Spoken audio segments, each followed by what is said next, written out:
A big part of my job is talking to the networks and digital distributors of content, whether it's ABC, FX, Hulu, Amazon, Netflix, and educate them on macro and sell them the content that we're creating.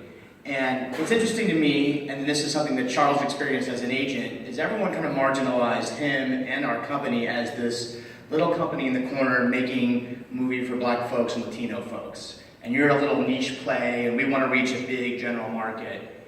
And I'm kind of shocked at that. And you talk about data, and I have to surprisingly try to educate some of these buyers on these enormous demographic trends that are happening in our country. And there's three big ones that are massive wins in my company's sales. And the first one is just population growth, and the fact that the multicultural population is exploding, and it accounts for 92% of the population growth over the past 10 years has come from multicultural communities, African Americans, Latinos, Asians.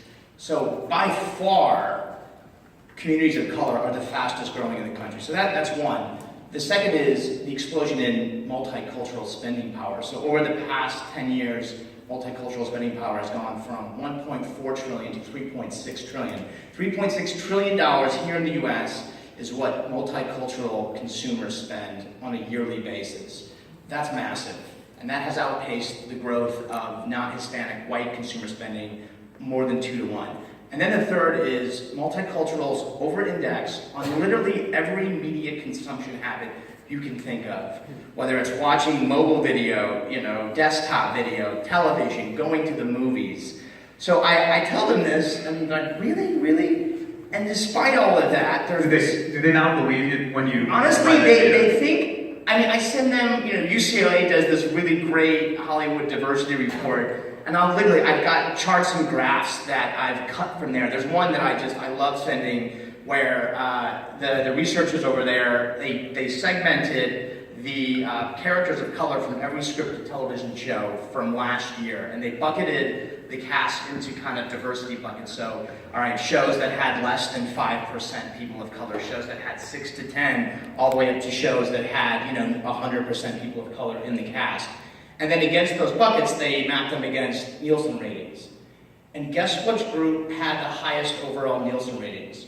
The group that had the diversity that roughly reflected the country. Those shows that are between 30 and 40% characters of color actually performed the best in terms of Nielsen ratings. And there's this great chart that just shows that very clearly. And I showed it to them, and they're like, that can't be true. No, How I Met Your Mother it does so well. It's got to be. And I'm like, this is the truth. If you put content out there that reflects this beautiful country we live in and its people, you will find an audience. You will outperform everyone else.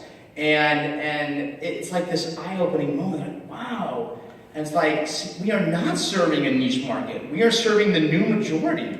This, you need to get tuned into this. I kind of call out Hulu sometimes, because if you look at Hulu's executive page, it's all white men, and if you look at their programming, it's almost all white. It's like, you are missing out on such a massive opportunity. But what are you thinking?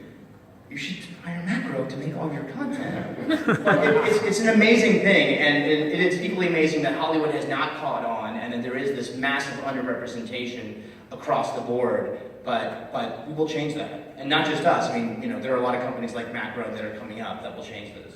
So technology obviously is lending to the distribution of content for underserved communities, right? So we've got multiple distribution channels via YouTube, via a variety of networks, etc. So, Mikhail, I'd love to understand a little more about what Saga is doing and how you guys are implementing AI to provide tech for creative